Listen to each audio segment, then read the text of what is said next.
Cambié la cortina porque la verdad que tanto frenetismo me parece que nos está haciendo mal a todos y a todas.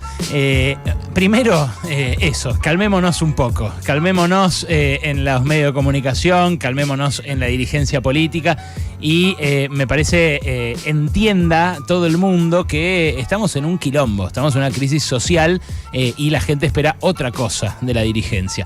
Ahora, escarbemos un poquito ahí y empecemos a analizar qué pasó esta semana, ¿no?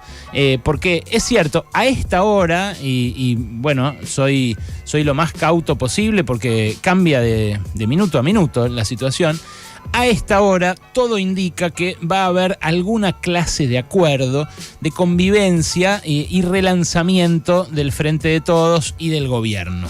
Cuando digo convivencia, acuerdo y relanzamiento, digo que en realidad Alberto Fernández cedería en su posición y haría un cambio de gabinete que Cristina le viene pidiendo desde el domingo y que él en las primeras 48, 72 horas de la semana no quería hacer y estaba dispuesto a resistir como fuera.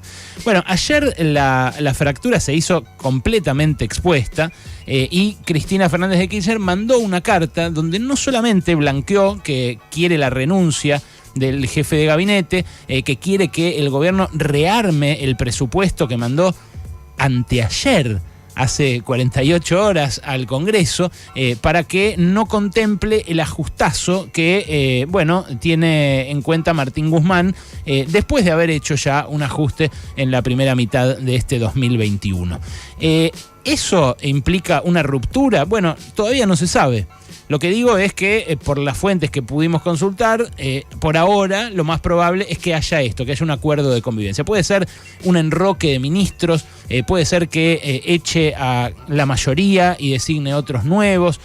Por lo último que me dijeron, Martín Guzmán salió fortalecido de algún modo de esta crisis. Digo fortalecido frente a la casi certeza que tenía todo el Frente de Todos de que se iba a ir después de las elecciones de noviembre. Bueno, ahora no se sabe si se va a ir después de las elecciones de noviembre, pero da la sensación de que no se iría ahora, de que en este acuerdo de convivencia Alberto Fernández sacrificaría alguna de sus posiciones, pero protegería otras y entonces puede asumir alguien en el lugar del jefe de gabinete, pero mantenerse el ministro de Economía allí, aunque lo obliguen, repito, a cambiar el presupuesto, parcialmente de ajuste que mandó al Congreso. Cuando digo parcialmente de ajuste y digo que está cambiando, está forzando Cristina un cambio de rumbo en el gobierno, tengo que ser muy honesto con ustedes. Es el cambio de rumbo y la audacia política que yo le vengo pidiendo desde acá al gobierno nacional, sostenidamente y reiteradamente durante los últimos meses.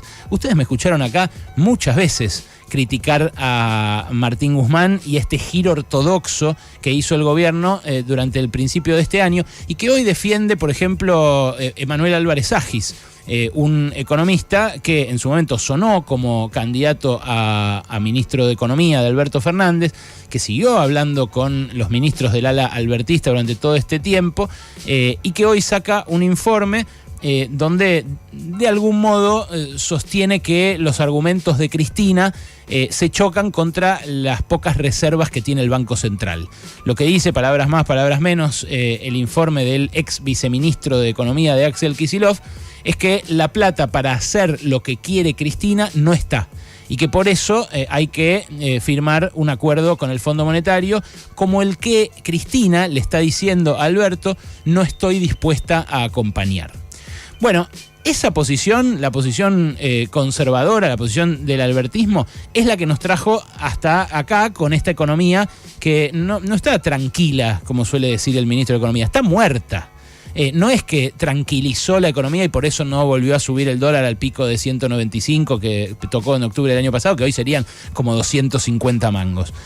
Lo que pasa con la economía es que se recuperó en el sector formal, en la industria, en los lugares donde ya había habido asistencia durante el año pasado, y quedó todo un continente a la intemperie, que es el que en buena medida votó contra el oficialismo en las elecciones del domingo pasado.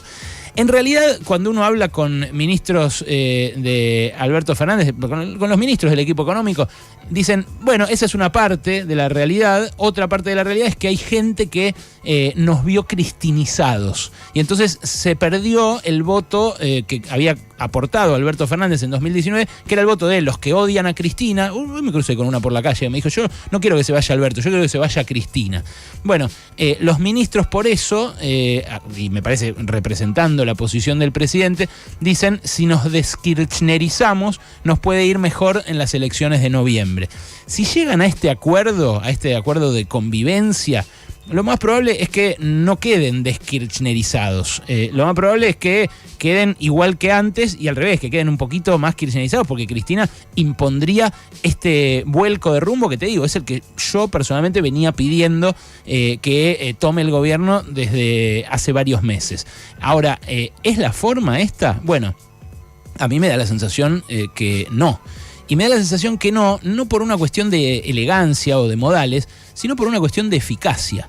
Mirá, en su momento a Néstor Kirchner le criticaban muchísimo los modales, que era un prepotente, que en su momento lo echó intempestivamente Alfonso Prat Gay, por ejemplo, del Banco Central, cuando lo puso a Martín Redrado.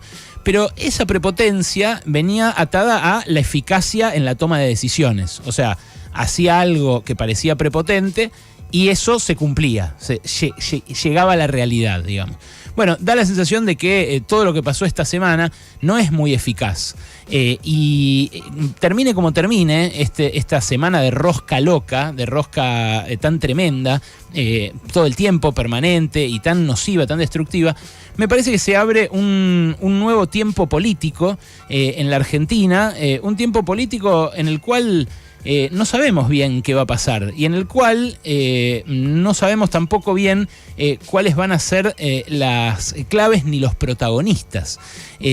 Digo que se abre un nuevo tiempo político también porque de algún modo lo que abre ahora esta discusión pública a cielo abierto, esta interna a cielo abierto, es un escenario difícil para las elecciones de noviembre.